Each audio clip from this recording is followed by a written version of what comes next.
So my question to you, Byron, first off, is when you realize that you qualify for an event of this magnitude, when do you start preparing?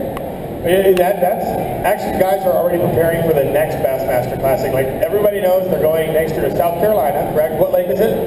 Wiley. Because I've heard the talk that guys in February were actually going to Wiley before this Bassmaster Classic, knowing the dates to practice for next year. So, you know, there's rumors that in 2016 it might be going somewhere out in Texas.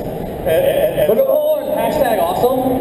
Yeah, so you might want to go next year in February to some of the lakes in Texas to practice for the 2016 Classic. My point being, we practice, we actually try to practice the Classic a year before to the month of when we're going to be there, because that's truly the best time to get a beat on what the conditions are going to be for a Bassmaster Classic. So preparation just doesn't start a month ahead or 2 months ahead. It starts a full year ahead. When you think that, you know, even if you haven't begun fishing the season, you still want to hedge your bet and go over to Wiley, poke your head around, and just check out the Bassmaster Classic 2015 over there. Okay, so let's specifically talk about this Gunnersville Classic. And guys, y'all come on in and sit down, because y'all are going to be able to ask Byron Velvic some very personal questions at the end of this thing, and it doesn't have to be about fishing. You're so wrong, and you're not going to ask any personal questions about anything but fishing. How about that? Because this is a fishing show. Oh yeah, that's This is not a reality show. I forgot about that for just a second. But anyway, let's talk specifically about this Classic. Had you qualified, when would you have thought, all right, I have got to go and get on the water at Lake Gunnersville specifically for the 2014 Classic, just to get my mind wrapped around the event? Fall. The last fall, you want to go out and start getting into that late fall when the water starts getting cold and the conditions are starting to change, and look around at the grass and the stuff that's dying off in the areas that have grass, and you're not making a lot of casts, you're not doing a lot of fishing, you are literally driving the playing field. You are going all up and down the whole lake, and you are looking at what looks attractive to you for an early spring pattern. And late fall, when the water starts getting cold, it kind of shows itself.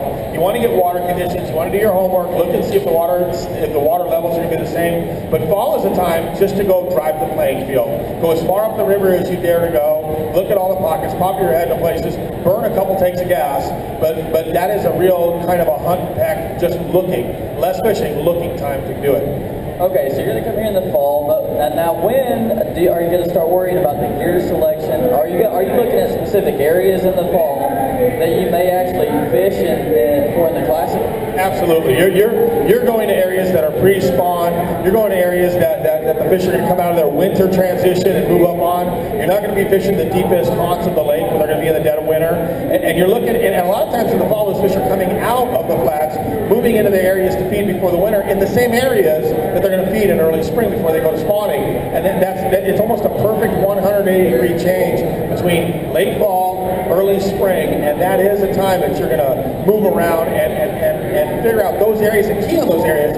And then, of course, bait selection. Baits are going to be bigger in the spring. You're going to throw more swim baits. You're going to throw a lot of the traditional baits that they're seeing do well here.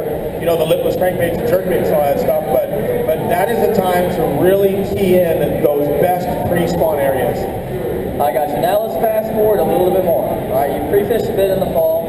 Now the Classic is 2 months away. Are you going to worry about coming to visit the lake 2 months away? Are you the type of angler that is going to wait until pre-practice, like Van Dam is so famous for known to do? He'll wait to the very last second when it's official practice to come out here because he doesn't want his mind jacked up. I used to be that guy that jacked up his mind.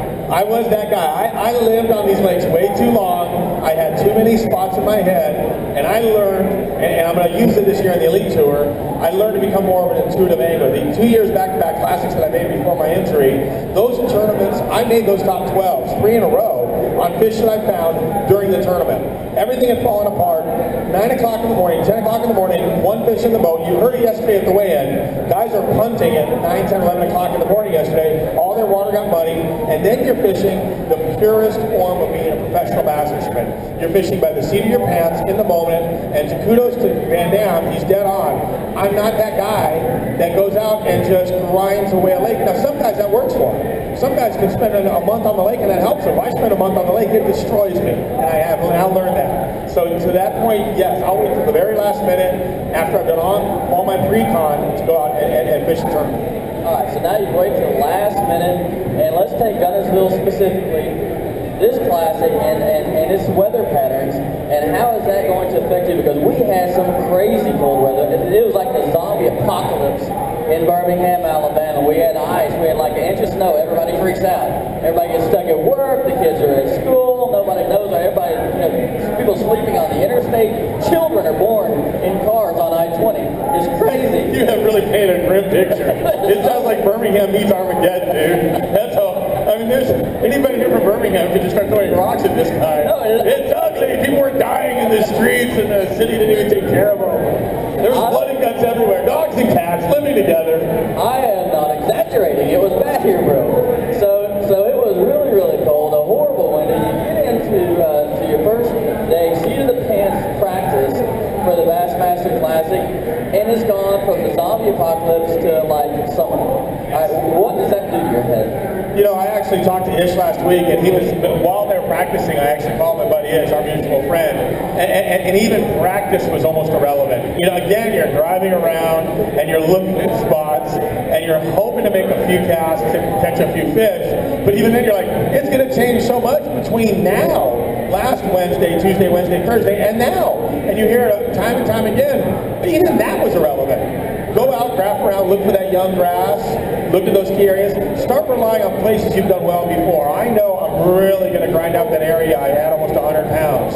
You know, in that area that I caught like giants every day and had a great elite event here. So that's when history starts playing into that. And you hear guys right now at the weigh-in in the Classic talking about how they're going back to their historical data.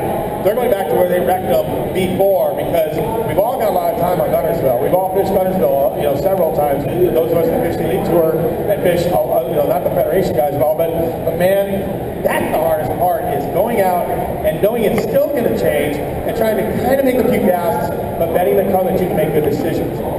Okay, so now we're to day one. Now let's go from pre-day one, like the morning of, to actually being on the water, because we had crazy straight line winds. It was blowing over buildings. Oh, not cool. Such a bad. And freaking a monsoon, little mini monsoon rain. So you get out there to the shallow water area, you're gonna throw your little swim bait deal, all right? And it looks like chocolate milk. It looks like you went for food in the bathroom, right? Food. It's nasty, but the liquidy kind, right? The really nasty. So I'm glad the internet's not here. I apologize to those of you that haven't had breakfast yet.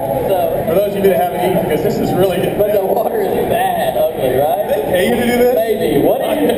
So now what do you do? Your water is all jacked up. How do you change your game plan? That's where you go, okay, I have been on this lake before, or at least I got to kind of throw away the cards on some of the key areas that have turned chocolatey. You don't force it. A lot of those Federation guys and those young guys stay too long in these areas and try to force that to happen. It doesn't work when you try to force it. You go out and you grind away at that area for a short little while, realize the conditions have totally gone awry, pull out and look for clean water. Now it's the desperate search for clear, clean water, areas that weren't affected by the wind, the big rain runoff, and affected by that big pile of mud coming down the river. And that is the hardest part. Some guys got lucky yesterday, pulled into the first area, happened to have the right scenario of lack of wind, lack of runoff, lack of river flow, and they were hitting home runs right from the start. We saw Chapman, he had 10 keepers before everybody else. Wherever he started was where he had confidence, and it was protected enough from all that stuff, your Armageddon or whatever you call it, or your poo-poo storm, your liquid poo-poo storm. But anyway, that liquid poo-poo storm did affect Chapman. And that's the kind of thing where you're fortunate, or you become that guy that says, I'm done. I'm going to pick up the stakes. It is the Bassmaster Classic. But again, I'm that guy now. I fish by the seat of my pants. This year, I've learned that you'll find them in the tournament, and it's more important to find them in the tournament than ever find them in practice or pre-practice. So I almost put zero value on practice and even pre-practice. I love now making that great change up in my head, and it works so well for me in the last few years that I'm going to live by it now. I welcome a bad practice because I want so badly to have nothing to go to. So this year I'm going to practice very little. I'm not going to even practice much at all. All right, I like it. Now let's move forward. Let's look into the future of the Classic. All right, you say you're sitting in the middle of the pack, which is say 16 and a half. Why am I not leading it? What do you know about me? You said, what, Van Dam's in this thing? Is that the problem? Or what? Tharp? I mean, why are you not letting me lead the tournament? Why do I have to sit in the middle of the back, James? Okay, so you're in the last place. Now, why are you in the what are you now see how good middle of the pack sounds now? Can I get back to the middle of the pack right now? All right, can I give you $20 to get back to 60? You're not at 17 pounds. Top 20? If you give me 100, I'll put you in fifth. I don't know how you got this job. I go back to that. I don't know why they gave you a microphone, but go on. All right, so you're at 13th place. Byron 13th place, 18 and a half pounds. We compromised here. Now, what are you going to have to do? Because you made 18 pounds, you're still almost 10 pounds behind Randall Tharp. What kind of things are you going to do mentally? Because you're probably fishing for big fish, maybe not. But what are you going to have to do to make up a 10-pound deficit? You know, that's a great question, and that is where those guys that are the bubble guys, that is where those guys have to make that decision. Am I on the fish to stay in the top 25, fish on Sunday, and maybe catch up to the leader? Or, like so many of us do, you just know you're a 15 to 18 pound guy. You're locked at 15 to 18 pounds, and you're like, I got to do what I hate to do, which is abandon these fish. Breeze through there, maybe catch a couple, maybe get 3 of them, and call those your fillers. So that way, if you do gamble and you catch an 8 and a 9 or a 9 and a 10, you've got those 3 to fall back on. And I will do that. I will go into an area where I have a 15 to 18 pound sack area. I'll get not my whole limit, but I'll leave myself. If I don't catch them real quick, if I grind out 1, 2, maybe 3, man, I don't want to sit here waiting for 4 and 5. I don't want to call. I need that time to go find a big fish. I'll put those 3 in that well that I got and say, I'm leaning, I know a 15, 18 pound sack behind, but now I'm in search of 8, 9, 10 pounders.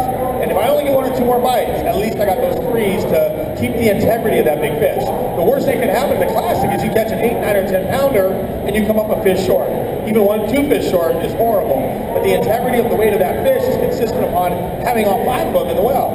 You got to have that 5. And what kills you is having that quality fish in there without it. So if you can go through an area, you know there's keepers, good quality keepers, get above the 2 fish mark, 3 or 4, and then move on for your stud. And I've done that so many times at Kentucky Lake. I did that where, you know, I crushed them and made top 12, but I had to leave a good school of fish like I would here at the Classic and know that I needed to hit a home run. And I did. I got that 9.5, 10 pounder in Kentucky, and I only had 4 in the well, but I was shooting for that 1 fish, got that 1 fish, and walked into the top 12. And that's what a guy needs to do here if he's not on that quality fish. And that's what I would do.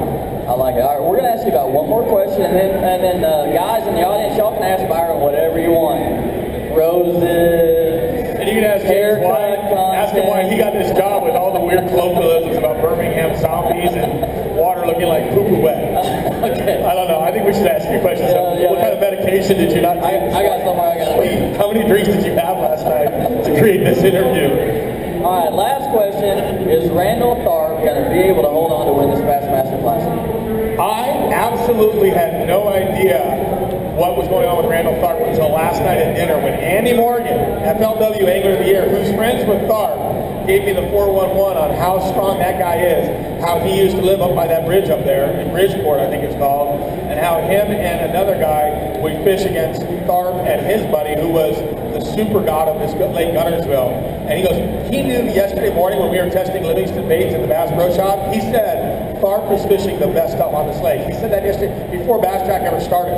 7:30 in the morning yesterday, so he didn't look like, he wasn't like, he was being omniscient. He foretold of what was going to happen. And last night dinner, he goes, I told you. And he goes, I know the place.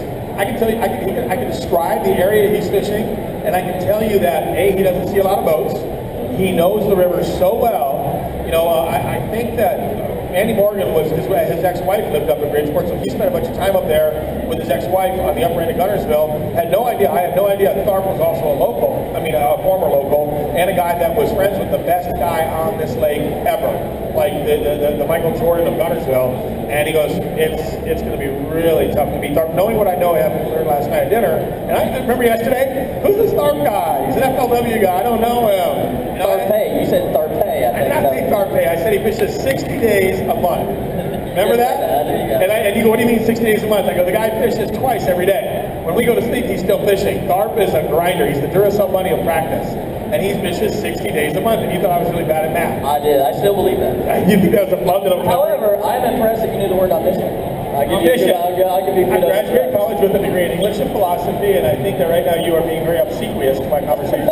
Very. Well, later will be crepuscular. I don't know. Okay, so let's go ahead. We gotta wrap this thing up. You got places to be. Are there any questions in the audience for Mr. Velvic? And it can be just about anything. Nothing is off limits.